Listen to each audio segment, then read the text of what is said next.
अस्सलाम वालेकुम। आप देख रहे हैं मेरा YouTube channel Chem Spark with Shahryar.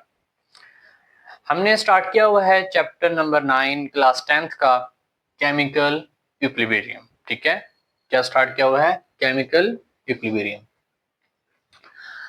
आज हम उसका लेक्चर नंबर 5 स्टार्ट करते हैं, macroscopic characteristics of dynamic equilibrium. आज हम पढ़ेंगे डायनामिक इक्विलिब्रियम जो होता है उसके अंदर कौन कौन सी खसूसियात पाई जाती हैं।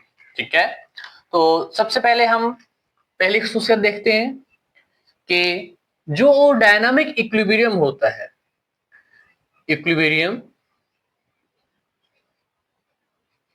अचीवेबल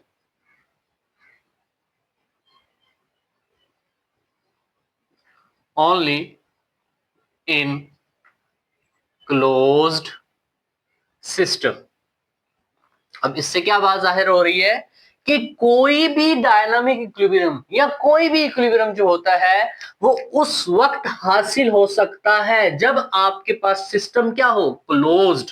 अब बात जहन में रखें कि जब आपके पास सिस्टम क्या होगा? क्लोज सिस्टम होगा, तो उस वक्त ही इक्विलिब्रियम जो है वो हम हासिल कर सकते हैं, उसके अलावा इक्विलिब्रियम हासिल नहीं हो सकता। अगर आपको याद हो तो हमने एक एग्जांपल डिस्कस की थी कि कैल्शियम कार्बोनेट हमने लिया था एक फ्लास्क के अंदर, जिसमें हमने कैल्शियम कार्बोनेट को क्या किया था? हीट किया था। हीट करने के नतीजे में क्या बना था? कैल्शियम ऑक्साइड बना था, और साथ में क्या बनी थी? कार्बन डाइऑक्साइड बनी थी। हमने फ्लास्क ऊपर से ओपन रखी थी, तो कार्बन डाइऑक्साइड जो थी वो ऊपर से बाहर निकल गई क्योंकि फ्लास्क क्या थी? ओपन थी। तो पीछे क्या रह गया था? Calcium oxide.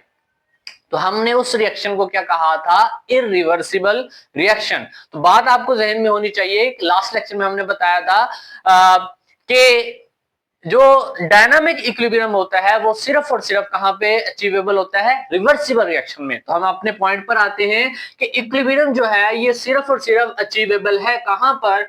जहां पर सिस्टम क्या होगा? क्लोज्ड। अब व्हाट इज, अगला क्वेश्चन आपके जहन में आना चाहिए कि क्लोज सिस्टम किसे कहते हैं? What is close system?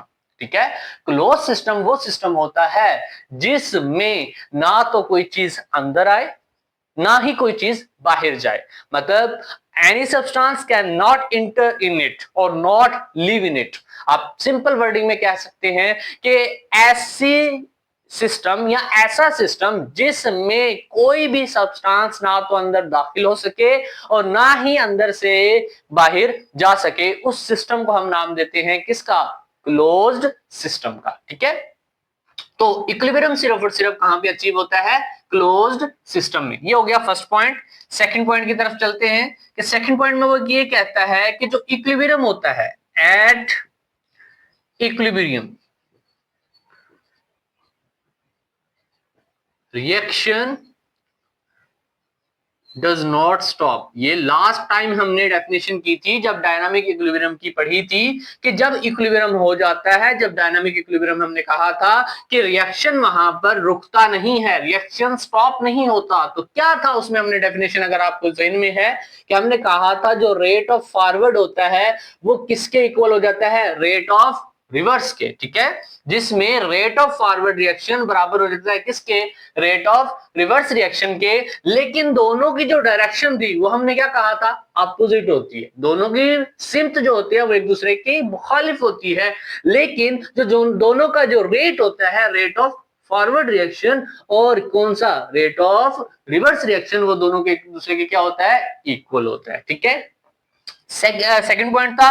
Third point की तरफ चलते हैं कि थर्ड पॉइंट क्या है। थर्ड पॉइंट में वो ये कहता है कि जो इक्विलिब्रियम होता है, at equilibrium concentration of reactant and product remain same।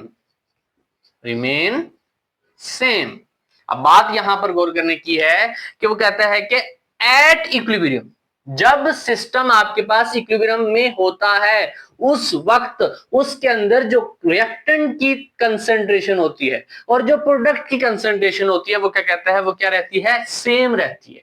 वो क्या रहती है? सेम रहती है। वो चेंज नहीं होती। रिएक्टेंट्स और प्रोडक्ट्स की जो कंसंट्रेशन है वो क्या रहती है, सेम रहती है। किसकी, रिएक्टेंट की और प्रोडक्ट्स की। ठीक है, वो कहता है कि हालांकि जो इनकी फिजिकल प्रॉपर्टीज भी हैं, फिजिकल प्रॉपर्टी जैसे उनका कलर है, उनकी डेंसिटी, उनका मेल्टिंग पॉइंट, उनका बॉइलिंग पॉइंट एटसेट्रा, और भी बहुत सी फिजिकल प्रॉपर्टीज हैं, वो ये कहता है कि जब सिस्टम एट इक्विलिब्रियम में होता है तो उनकी जो फिजिकल प्रॉपर्टीज है वो भी सेम रहती हैं, वो भी चेंज नहीं होती। तो इक्विलिब्रियम कंडीशन में अगर हम इस पे फोर्थ पॉइंट को डिस्कस करते हैं तो कहता है कि इक्विलिब्रियम जो है ये अटेनेबल है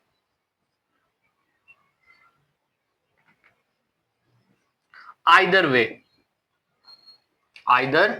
वे। अब इसका क्या मतलब है आइदर वे, अटेनेबल हासिल कर सकते हैं आइदर वे, किसी भी जानिब से। अब क्या मतलब इसका मतलब यह है कि हम अगर रिएक्टेंट से रिएक्शन स्टार्ट करते हैं तो प्रोडक्ट की तरफ जाते हैं, ठीक है, तो हम डायनामिक इक्विलिब्रियम तब भी हासिल कर सकते हैं। ठीक है, अगर हम रिएक्शन प्रोडक्ट से स्टार्ट करते हैं और रिएक्टेंट की तरफ आते हैं तब भी हम डायनामिक इक्विलिब्रियम को अचीव कर सकते हैं। ठीक है, तो रिएक्टेंट से आप रिएक्शन चाहे स्टार्ट करें चाहे आप प्रोडक्ट से रिएक्शन स्टार्ट करें, आप डायनामिक इक्विलिब्रियम को अटेन कर सकते हैं। ठीक है, ये था हमारा फोर्थ पॉइंट।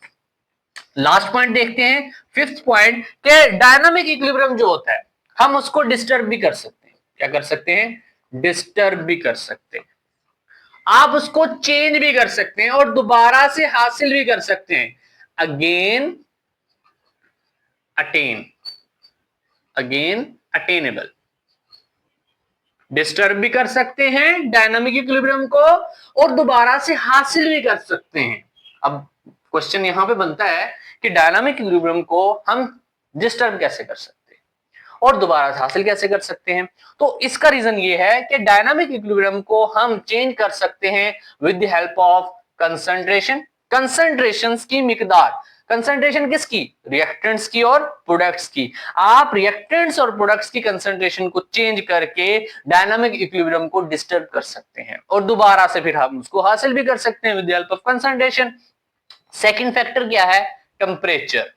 ठीक है, टेम्परेचर, आप टेम्परेचर की मदद से भी डायनामिक इक्विलिब्रियम को क्या कर सकते हैं, डिस्टर्ब कर सकते हैं। ठीक है, डिस्टर्ब कर सकते हैं और दोबारा से हासिल भी कर सकते हैं। And third and last factor, pressure.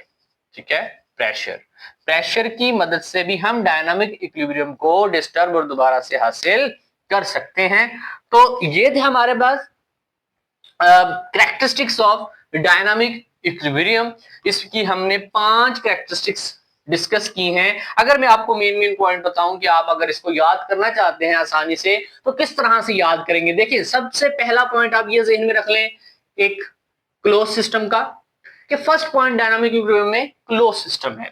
Second point आप ये समझ लें कि ये जो सेकंड पॉइंट है ये असल में डायनामिक इक्विलिब्रियम की डेफिनेशन ही है। अगर मैं साइड पे लिख दूं डेफिनेशन का पॉइंट, समझाने के लिए, आपको याद करने के लिए कि आसानी हो जाए कैरेक्टरिस्टिक्स को, तो मैं आपको कुछ पॉइंट्स बता रहा हूं कि डेफिनेशन आप लिख लें सेकंड पॉइंट में कैरेक्टरिस्टिक्स। थर्ड पॉइंट में आप कह लें कि कंसंट्रेशंस, इसको जहन में रख लें, कंसंट्रेशन में आप जहन में रखें रिएक्टेंट्स और प्रोडक्ट्स की कंसंट्रेशंस थी, और फिजिकल प्रॉपर्टीज को भी जहन में रख लें थर्ड पॉइंट के लिए।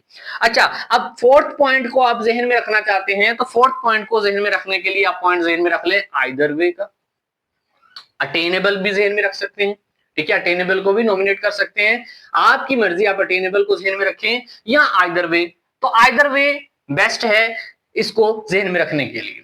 लास्ट पॉइंट, डिस्टर्ब को जहन में रख लें, डिस्टर्ब कैसे होता है और दोबारा से अटेन कैसे होता है डायनामिक इक्विलिब्रियम। तो ये मैंने कुछ पॉइंट्स आपको बता दिए हैं ताकि ये कैरेक्टरिस्टिक्स डायनामिक इक्विलिब्रियम की आपको आसानी से याद रहें, आपको याद हो जाएं। अब ये क्वेश्चन क्या है, ये बहुत ज्यादा इंपॉर्टेंट क्वेश्चन है, फॉलोइंग क्वेश्चन पेपर में पूछा जाता है, write down 5 characteristics of dynamic equilibrium.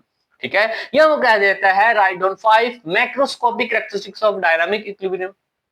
तो आपसे ये 5 पॉइंट्स असल में वो पूछ रहा है, तो 5 पॉइंट्स आप लिखें तो आपको नंबर पूरे मिल जाएंगे। तो ये था हमारा आज का topic, macroscopic characteristics of dynamic equilibrium.